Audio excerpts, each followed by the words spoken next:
This is Ben Cook with Kentucky League of Cities Insurance Services. I'm here today with Mike Rowland, Training Officer for City of Mayfield Fire Department. Today we're going to talk to you a little bit about knife safety.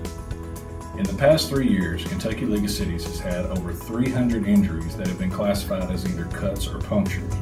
Over 10% of those were caused by misuse of a box cutter or a pocket knife. Today, Mike's going to help us out and talk about a few knife safety tips. Mike? Thank you, Ben. First and foremost, you want to make sure you pick the proper knife for the job.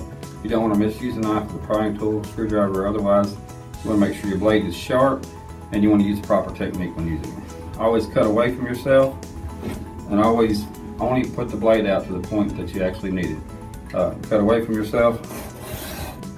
Another important point to remember is always make sure the locking devices on your knife work, whether it be a box cutter type or a pocket knife type. Make sure they lock properly in the open position as to keep them from inadvertently pinching back and cutting you. Aside from that, always make sure when you're handing a knife off to someone else that it is locked in the closed position. Ben? Thanks, Mike.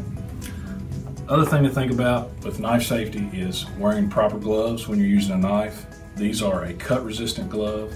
The cut-resistant categories go all the way up to a Category 5, which is the most you can get. These are a Category 2. They provide good dexterity, so if you're going to be using a knife, think about wearing gloves, especially cut-resistant.